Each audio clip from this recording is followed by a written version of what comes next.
All right, we're taking a look at the new The Legend of Zelda Skyward Sword for Wii. We just announced this morning. We've got it here on the show floor at E3. I'm going to give you a bit of a demo, taste of what we've got here on the show floor.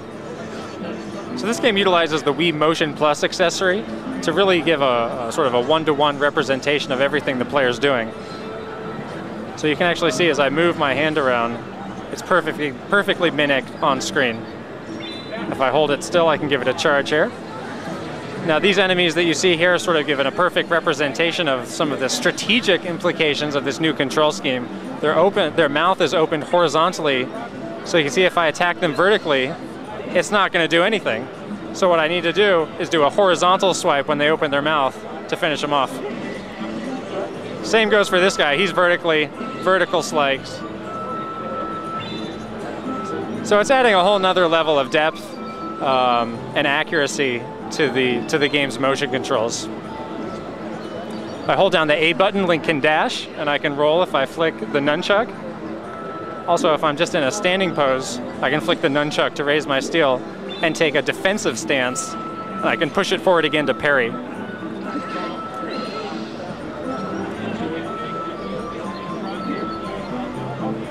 We have a good number of items here. I'm going to use the bombs. So there's a number of different ways you can throw bombs. You can throw the Wii Remote vertically to actually throw it, or I can roll it like a bowling ball if I want. I think these guys might want to try and eat a bomb, so let's see if we can get them to do that.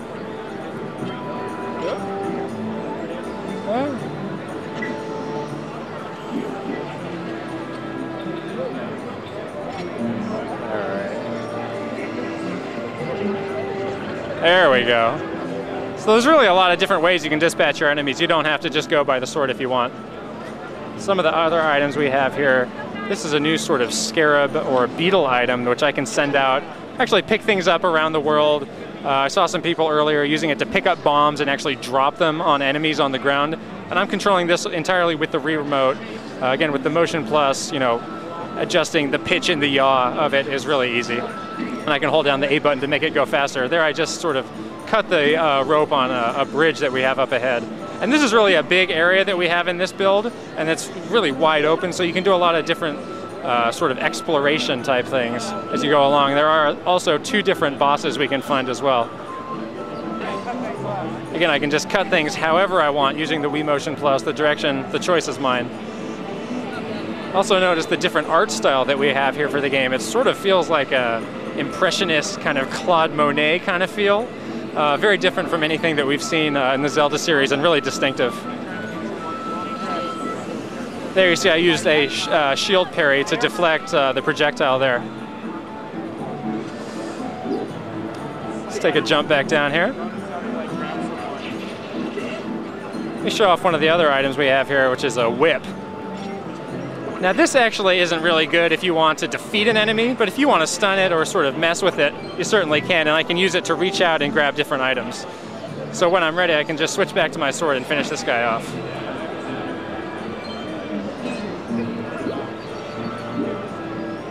And if I hold my sword still, I can sort of charge it up and do a bit of a projectile attack here. This guy doesn't see me. Let's see if we can do it. There we go.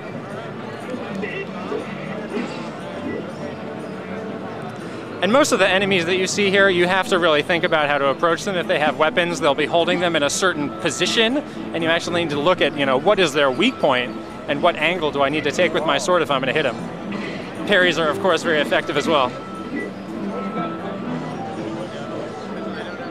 Using the plus button brings up my map. You see here, this is the full area, pretty big. And then also something that's really nice, if you hold down the minus button, you have really quick access to any sort of potions here. And I can still move around when I'm in any of these menus, so it really doesn't break up the action. You know, if I'm hurting but I'm in a fight, I can just go run out and have a drink.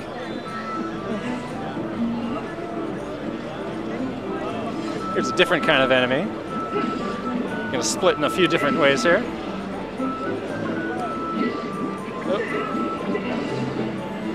A couple other different movements I can do with the Wii Remote, with Wii Motion Plus and the nunchuck. If I sort of slash them both horizontally, I'll do a horizontal spin move, and then vertically, we'll do a vertical spin attack as well. So that's a first look at what we've got here on the show floor. The Legend of Zelda Skyward Sword will be coming out in 2011 exclusively for Wii.